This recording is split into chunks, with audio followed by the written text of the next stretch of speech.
est bien. Mais je voudrais saisir cette occasion pour te dire, et à ceux qui t'écoutent maintenant, un bref discours sur les fondements de la commémoration des morts. D'abord, en agriculture, nous disons, nous ne sommes pas venus ici-bas pour y demeurer. Un jour nous arrivons, un jour nous repartons. Pourvu que nous ayons laissé derrière nous des traces qui nous survivent. Ta mère a laissé des traces, tu en es une, il y en a d'autres. Et maintenant, pourquoi est-ce que il y a cette espèce d'expansion en termes de victuailles, en termes de breuvage? On fait un grand repas à des milliers de personnes qui sont arrivées. Tout simplement parce que c'est le dernier repas qu'on partage avec celui qui s'en va. Et de deux, quand on met de la joie au cœur de ceux qui sont venus aux obsèques, cela participe de la croissance de la purification de l'âme de celui qui est parti.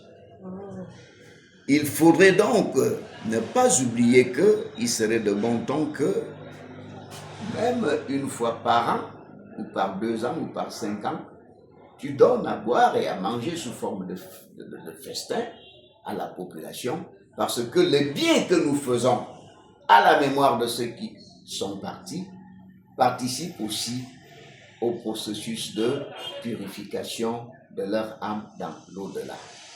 Et c'est qui le mort? Le nouveau mort risque de devenir, après purification, le nouveau pont entre la communauté des vivants qu'il a laissés et Dieu.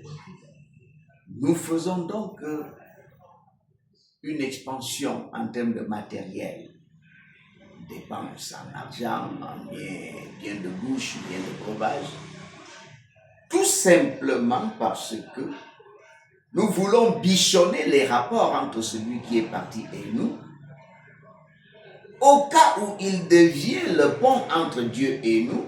Il faut que ce pont nous soit agréable, car nos prières ne vont jamais directement à Dieu. Nos gueules sont sales, souillées.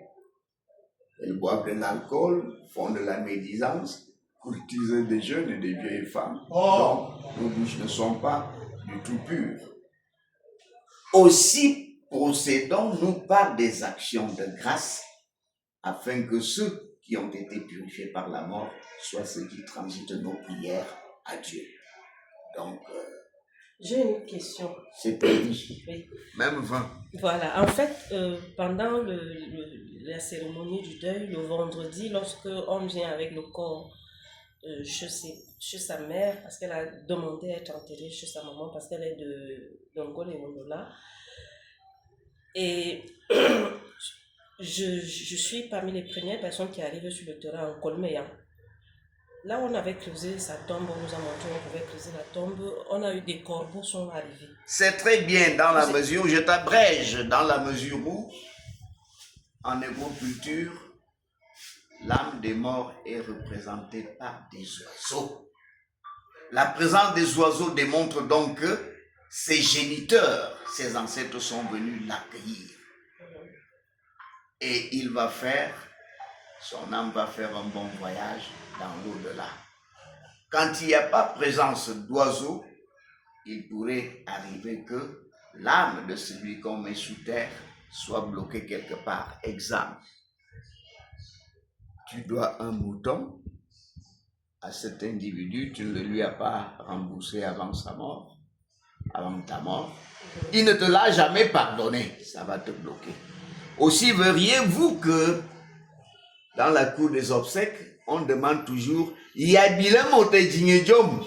est-ce qu'il doit une dette à quelqu'un? Venez me voir après, parce que les dettes sont un poids qui fait que le voyage de l'âme a quelques lourdeurs. La présence donc de ces oiseaux, de ces corbeaux, comme tu les appelles corbeaux. Oui, c'était impressionnant parce que j'avais compté le nombre, c'était 9. Ils sont arrivés. Et 9, c'est le chiffre justement de la plénitude chez les étangs, c'est le chiffre sacré.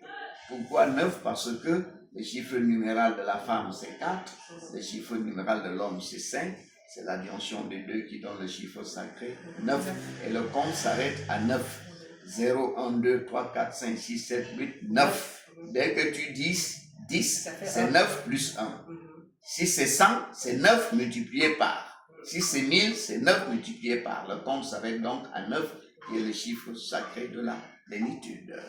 Et le jour, ça c'était le vendredi, parce qu'ils ont fait la réunion autour de sa tombe là. Moi j'étais comme ça, tétanisée, mais j'ai quand même pris le temps de compter le nombre. Et le jour de l'enterrement même, pendant qu'on faisait la cérémonie traditionnelle, on les voyait tourner tout autour, mais c'était 7, ils étaient 7, ils montaient, ils redescendaient, ils montaient, redescendaient, et pendant la messe, ils ont aussi fait pause, c'est-à-dire qu'ils ont disparu. Et puis C'est donc le symbole d'un très bon accueil de l'âme de celle qui est partie par les ancêtres. Je suis très admirative de la façon dont ma mère est partie. Elle n'a pas souffert. Les efforts que tu devrais faire, c'est partir de la même façon. Je te le souhaite, mais connaissant ta têtudesse, je demande si tu feras de même. Voilà. C'était impressionnant de voir même la communauté musulmane venir danser les Sani. Les Sani, danse de célébration de celui qui a été bien en société et ouvert à tout le monde. Il n'y a pas de limite, tout le monde peut danser les Sani. Et Sani, au plan étymologique, vient du verbe san, qui signifie pétiller, jubiler, célébrer, triompher. On danse donc les Sani quand celui qui a été bien dans sa communauté s'en va. Vous pouvez mourir à 100 ans si vous n'avez pas été un être social, et pas les Sani. Elle est partie à 73 ans. Elle a un peu fait. Oui, c'était une Elle a femme. quand même un peu fait. Oui, c'était une femme très, très douce, calme, elle ne parlait pas, c'était pas moi, quoi, c'était mon contraire, quoi. Exact, exact. Bon courage. Seulement 73. Oui, c'est bon, 73. On est matriarche ou patriarche à 70 ans.